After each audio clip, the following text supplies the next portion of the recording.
Bonsoir, chers internautes. Nous vous souhaitons une bonne reprise après ce week-end de Ramadan. Nous espérons que vous avez passé un moment inoubliable avec vos proches et sommes heureux de vous retrouver pour un nouveau point de l'actualité.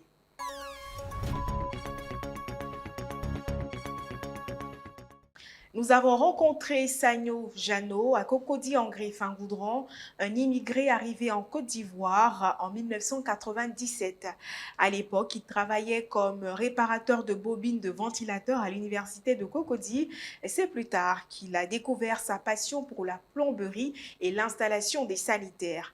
Sagno Jano nous a raconté brièvement son parcours professionnel. La Côte d'Ivoire est la terre d'accueil de Sagno Jano. Il y vit depuis maintenant 26 ans. Avant de réellement trouver sa vocation, il s'est essayé à plusieurs corps de métier. Il a été dans le temps réparateur de bobines. Aujourd'hui, Jano fait tout autre chose. On le retrouve dans la plomberie et la pose sanitaire. Depuis 2000, je suis dans la plomberie. J'ai appris le travail avec un certain monsieur qui s'appelle Diomandé Jacques. Un peu, maintenant que je travaille pour moi-même, André Chapeau ici, je débrouille un peu. Depuis que je suis venu dans la cité, je travaille un peu avec certains patrons ici. Je gagne un peu mon pain. Maintenant que je cherche l'argent pour pouvoir payer les matériels pour remplir mon magasin. Voilà, les matériels de plomberie, un peu de tout quoi. Voilà. Donc ça me permet un peu de nourrir ma petite famille. Un peu ici déjà. Grâce à Dieu, je m'assois un peu bien. Si j'ai ces gens de lavabo là, je les vends à 50 000. Donc, si on paye comme ça, il va même fixer, souvent on me paye 10 000. Ça dépend des clients. Voilà, il y a des clients qui sont gentils, ils disent bon, mon petit, tu as fait le travail, il a apprécié. Tu peux payer au-delà de ça. Comme les WC, souvent ils les vendent à 40 000. Il y a ça à 10 000 souvent. En 26 ans, Jano a réussi à prendre ses marques en Côte d'Ivoire. Il a aujourd'hui un travail qui lui permet de prendre sa vie en main et de s'occuper de sa petite famille. Kofi Aou, également connue sous le nom de Tata Lily, était éducatrice préscolaire à Londres. Elle avait un projet avec son partenaire de créer un restaurant alimenté par les ingrédients provenant de leur propre plantation à Dabou. Cependant, après que son partenaire soit décédé d'un accident, Kofi Aou a dû poursuivre toute seule son chemin d'entrepreneur. Voici son histoire. Kofi Aoua est une entrepreneure ivoirienne. Elle a tout lâché à Londres afin de se consacrer à ses projets ici en Côte d'Ivoire. À Yopougon Cité Verte, elle détient son espace de vente de sandwich, une activité qu'elle fait depuis maintenant 2 ans. Un burger européen, c'est quoi? Ça fait au moins 5 000. Mais est-ce que les élèves qui passent là peuvent s'acheter un truc de 5 000? Ils ne pourront pas. Soit ils sont obligés d'aller voler. Ben, je ne veux pas qu'un enfant vole parce que ce n'est même pas un avenir pour lui.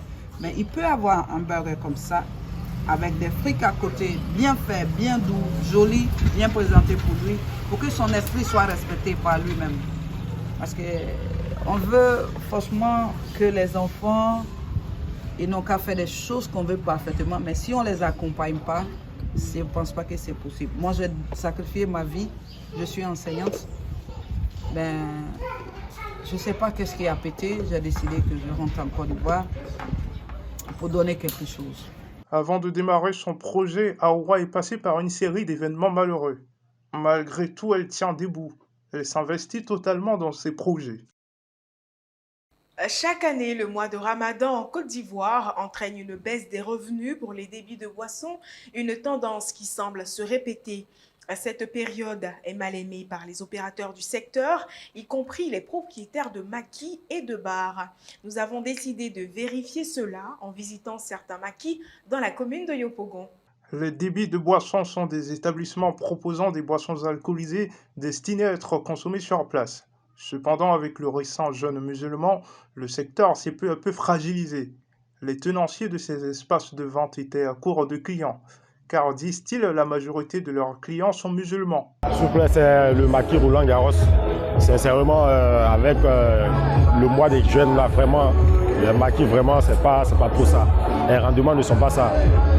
Et bon, on ne sait pas si c'est compte tenu de gènes ou bien qu'est-ce qui provoque ça, vraiment on ne sait pas, mais néanmoins, c'est un peu très compliqué. Bon, selon la question que vous m'avez posée, vraiment, le mois de carême, vraiment, ça a beaucoup agi sur nous. Voilà.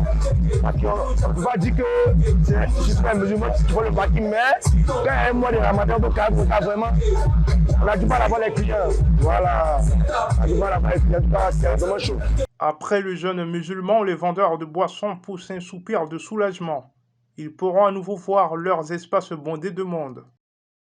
Je ne sais pas pour vous, mais les faits décrits dans le précédent reportage m'emmènent à me poser la question de savoir pourquoi le domaine des boissons alcoolisées est-il régulièrement perturbé à cette période plus précisément.